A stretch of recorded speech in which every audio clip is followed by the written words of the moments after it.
നമസ്കാരം. പുതിയൊരു വീഡിയോയിലേക്ക് സ്വാഗതം. ഈ വീഡിയോയിൽ ഫിനാൻഷ്യൽ ഡാറ്റ പ്രോസസ്സിംഗ് സർവീസ് ഇൻഡസ്ട്രിയിൽ നിന്നുള്ള 2 മികച്ച കമ്പനികളെയാണ് പരിചയപ്പെടുത്തുന്നത്. ആദ്യത്തെ company computer age management services limited അഥവാ ക്യാംസ് ആണ്. ഈ കമ്പനി മ്യൂച്വൽ ഫണ്ടുകളുടെ രജിസ്റ്റർ ആൻഡ് ട്രാൻസ്ഫർ ഏജന്റ് അഥവാ RTA ആയി പ്രവർത്തിക്കുന്നു. കൂടാതെ ഇന്ത്യൻ അസറ്റ് മാനേജ്മെന്റ് കമ്പനികൾക്ക് മറ്റ് സേവനങ്ങളും ഈ കമ്പനികൾ വാഗ്ദാനം ചെയ്യുന്നു. 1988 സ്ഥാപിതമായ ക്യാംസിന്റെ ആസ്ഥാനം ചെന്നൈയാണ്. 2020 ഒക്ടോബറിൽ ഓഹരികൾ എക്സ്ചേഞ്ചുകളിൽ ലിസ്റ്റ് ചെയ്യപ്പെട്ടു. Computer age management services limited asset management സേവനങ്ങൾ കൂടാതെ ഇന്ത്യയിലെ BFSI വിഭാഗത്തിന് പ്ലാറ്റ്ഫോം അടിസ്ഥാനമാക്കിയുള്ള സേവനങ്ങളും നൽകുന്നു. മൊത്തം വിപണിയുടെ ഏകദേശം 69% കൈയാളുന്ന ഈ കമ്പനി മ്യൂച്വൽ ഫണ്ടുകളുടെ ഇന്ത്യയിലെ ഏറ്റവും വലിയ രജിസ്ട്രാറും ട്രാൻസ്ഫർ ഏജന്റുമാണ്.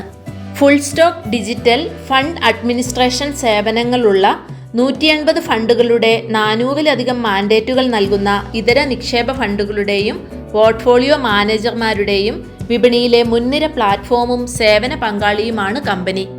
കമ്പനിയുടെ മറ്റൊരു വിഭാഗമായ ക്യാംസ് പേ മ്യൂച്വൽ ഫണ്ടുകൾക്കും നിരവധി NBFCകൾക്കുമുള്ള പ്രാഥമിക പേയ്മെന്റ് സേവന ദാതാവാണ്. ഇൻഷുറൻസ് കമ്പനികൾക്കുള്ള സേവനങ്ങളും ഈ ഇൻഷുറൻസ് സേവനങ്ങളും ക്യാംസ്റെപ്പ് എന്ന സബ്സിഡിയറി വഴിയാണ് നൽകുന്നത്.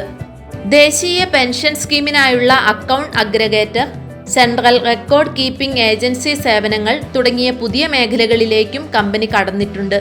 ബിസിനസ്സുകളിലുടനീളമുള്ള ടെക്നോളജി പ്ലാറ്റ്ഫോമുകളും ആപ്ലിക്കേഷനുകളും വികസിപ്പിക്കുകയും പരിപാലിക്കുകയും ചെയ്യുന്നത് സബ്സിഡിയറി സ്റ്റെർലിംഗ് സോഫ്റ്റ്വെയർ ആണ്.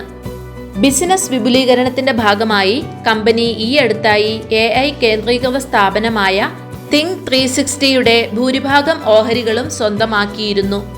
ക്യാംസിനെ നിയന്ത്രിക്കുന്നത് സെബി, RBI, PFRDA, IRDAI എന്നിങ്ങനെ 4 റെഗുലേറ്റർമാരാണ്. ഈ കമ്പനി ബിസിനസ്സുകളിലുടനീളം 450-ലധികം ധനകാര്യ സ്ഥാപനങ്ങൾക്ക് സേവനങ്ങൾ നൽകി വരുന്നു. ഉയർന്ന നെറ്റ് പ്രോഫിറ്റ് മാർജിനാണ് കമ്പനിയുടെ ബിസിനസ്സിനുള്ളത് എന്നതുകൂടി ഈ കമ്പനിയുടെ മാറ്റു കൂട്ടുന്നു. ഇതേ സെക്ടറിൽ നിന്നുള്ള മികച്ച അടുത്ത കമ്പനിയെക്കുറിച്ച് കൂടി അറിഞ്ഞതിന് ശേഷം ഇവയുടെ ഓഹരിയുടെ വിശദാംശങ്ങളിലേക്ക് കടക്കാം. ഇതേ ബിസിനസിന്റെ 26% വിപണി വിഹിതമുള്ള കാർവി ഗ്രൂപ്പിന് കീഴിൽ വരുന്ന KFin Tech ആണ് ഈ കമ്പനി.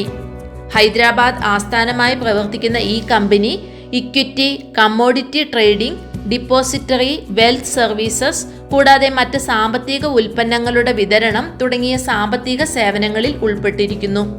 ഇന്ത്യക്ക് പുറത്ത് Bahrain, Dubai, Malaysia, Philippines, America എന്നിവിടങ്ങളിലും ബ്രാഞ്ച് ഓഫീസുകളുണ്ട്. ഇന്ത്യയിലും വിദേശത്തുമുള്ള വെൽത്ത് മാനേജർമാർ, കോർപ്പറേറ്റുകൾ എന്നിവർക്കാവശ്യമായ മ്യൂച്വൽ ഫണ്ട്, മറ്റ് ബദൽ നിക്ഷേപങ്ങൾ, പെൻഷൻ തുടങ്ങിയ സേവനങ്ങളാണ് കമ്പനി നൽകുന്നത്. സെഗ്മെന്റുകളിലുടനീളമുള്ള അസറ്റ് മാനേജർമാർക്ക് SaaS അടിസ്ഥാനമാക്കിയുള്ള end-to-end transaction management, channel management, compliance സൊല്യൂഷനുകൾ, ഡാറ്റ അനലിറ്റിക്സ്, മറ്റ് വിവിധ ഡിജിറ്റൽ സേവനങ്ങൾ എന്നിവയും ആഗോള ക്ലയന്റുകൾക്കുള്ള ഔട്ട്സോഴ്സിംഗ് സേവനങ്ങളും കമ്പനി നൽകുന്നു. റെഗുലേറ്ററി മാനദണ്ഡങ്ങൾക്കനുസരിച്ച് പ്രവർത്തിക്കേണ്ടതിനാൽ തന്നെ ഈ മേഖലയിൽ ഉൾപ്പെടുക എന്നത് കുറച്ച് പ്രയാസമേറിയ കാര്യമായതിനാൽ ഈ സെക്ടറിൽ ഈ കമ്പനികൾക്ക് മറ്റ് കമ്പനികളിൽ നിന്ന് അധികം വെല്ലുവിളികൾ ഉയരുന്നില്ല എന്നത് ഇവയെ മോണോപോളി സ്റ്റോക്കുകളുടെ ഗണത്തിൽപ്പെടുത്തുന്നു എന്നതാണ് പ്രത്യേകത. ദിനം പ്രതി വളരുന്ന മ്യൂച്വൽ ഫണ്ട് മേഖലയും ഇൻഷുറൻസ് മേഖലയും ഈ കമ്പനികളുടെ വളർച്ചയ്ക്ക് ആക്കം കൂട്ടാനാണ് സാധ്യത. 2 കമ്പനികളുടെയും ഈ അടുത്തായി പുറത്തു വന്ന ത്രൈമാസ സാമ്പത്തിക ഫലങ്ങൾ വളരെ മികച്ചതായിരുന്നു. ഇനി ഈ ഓഹരികളുടെ വിശദാംശങ്ങൾ പരിശോധിക്കാം. ആദ്യമായി ക്യാംസ് ആണ് വരുന്നത്. ഈ കമ്പനിയുടെ നിലവിലെ വിപണി മൂല്യം 21,496 കോടിയാണ്. PE ratio 63.77%, industry PE 78.26%. മികച്ച ലാഭവിഹിതം തരുന്ന കമ്പനി കൂടിയാണ് ക്യാംസ്. കാര്യമായി കടബാധ്യതകളൊന്നുമില്ലാത്ത ഈ കമ്പനിയുടെ ഡെറ്റ് ഇക്വിറ്റി റേഷ്യോ 0.09 മാത്രമാണ്.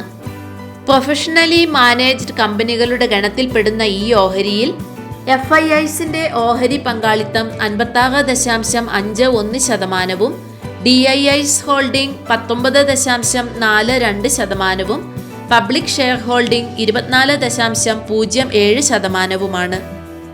ഇപ്പോൾ 4,368 രൂപ 50 പൈസയിൽ ട്രേഡ് ചെയ്യുന്ന ഈ ഓഹരിയുടെ ഒരു വർഷത്തെ ഉയർന്ന വില 4,910 രൂപയും താഴ്ന്ന വില 2,230 രൂപയുമാണ്. 2020 ഒക്ടോബറിൽ ലിസ്റ്റ് ചെയ്ത ഈ ഓഹരി ഇതുവരെയായി 227% ലാഭമാണ് കൊടുത്തിട്ടുള്ളത്. കഴിഞ്ഞ ഒരു വർഷത്തിൽ 89% റിട്ടേൺ ആണ് ഈ സ്റ്റോക്ക് കൊടുത്തത്. 2021 മുതൽ ഞങ്ങളുടെ പോർട്ട്ഫോളിയോയിൽ ഉൾപ്പെട്ട ഈ ഓഹരി ഒരുപാട് താഴേക്ക് വന്നിരുന്നെങ്കിലും ഇപ്പോൾ 54%-ഓളം ലാഭത്തിലാണ് ഉള്ളത്. സ്റ്റോക്ക് വൻ ഇടിവ് നേരിട്ടപ്പോഴും പലപ്പോഴായി വാങ്ങുകയാണ് ചെയ്തിരുന്നത്. അതിനാൽ തന്നെ ആവറേജ് ബൈ കോസ്റ്റ് കുറച്ചു കൊണ്ടുവരുവാനുമായി. അടുത്ത സ്റ്റോക്കായ കെഫിൻടെക് കഴിഞ്ഞ മാസമാണ് വാങ്ങി തുടങ്ങിയത്. ഇപ്പോൾ 23% ലാഭത്തിലാണ് ഈ സ്റ്റോക്ക് ഉള്ളത്. ഈ ഓഹരിയുടെ വിശദാംശങ്ങൾ കൂടി പരിശോധിക്കാം. ഈ കമ്പനിയുടെ നിലവിലെ വിപണി മൂല്യം 14,700 കോടിയാണ്. PE ratio 54.31%, industry PE 67.58%. Debt equity ratio 0.04 മാത്രമാണ്. നിലവിലെ promoters holding 33.06%, FIIs holding 22.8%, DIIs holding 21.47%, public share holding 22.67%. കമ്പനിയുടെ റവന്യൂ ഗ്രോത്തും പ്രോഫിറ്റ് ഗ്രോത്തും മികച്ച വളർച്ചയാണ് കാണിക്കുന്നത്.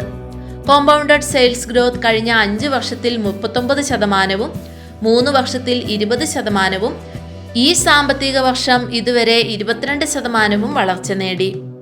കോമ്പൗണ്ടഡ് പ്രോഫിറ്റ് ഗ്രോത്ത് കഴിഞ്ഞ 5 വർഷത്തിൽ 94%, 3 വർഷത്തിൽ 80%, ഈ സാമ്പത്തിക വർഷത്തിൽ ഇതുവരെയായി 34% എന്ന മികച്ച വളർച്ചയാണ് നേടിയിരിക്കുന്നത്. ഇപ്പോൾ 858 രൂപ വിലയുള്ള ഈ ഓഹരിയുടെ ഒരു വർഷത്തെ ഉയർന്ന വില 898 രൂപയും താഴ്ന്ന വില 375 രൂപയുമാണ്. 2022 ഡിസംബറിൽ ലിസ്റ്റ് ചെയ്ത ഈ ഓഹരി ഇതുവരെയായി 149% ലാഭമാണ് കൊടുത്തിട്ടുള്ളത്. കഴിഞ്ഞ ഒരു വർഷത്തിൽ മാത്രം 150%-നടുത്ത് റിട്ടേൺ ആണ് ഈ ഓഹരി കൊടുത്തിരിക്കുന്നത്. ദീർഘകാലത്തേക്ക് മികച്ച വളർച്ച നേടാൻ സാധ്യതയുള്ള ഒരു സെക്ടറാണ് ഈ ഫിനാൻഷ്യൽ സർവീസ് ഇൻഡസ്ട്രിയും അതിൽ ഉൾപ്പെടുന്ന മികച്ച ഈ 2 ഓഹരികളും. നിക്ഷേപിക്കാൻ ആഗ്രഹിക്കുന്നവർ എല്ലാ കാര്യങ്ങളും സ്വയം പരിശോധിച്ച് ബോധ്യപ്പെട്ടതിന് ശേഷം മാത്രം നിക്ഷേപത്തിന് മുതിരുക. കൂടുതൽ ഉപകാരപ്രദമായ വീഡിയോകൾക്കായി ചാനൽ ദയവായി സബ്സ്ക്രൈബ് ചെയ്യുക. Thank you for watching.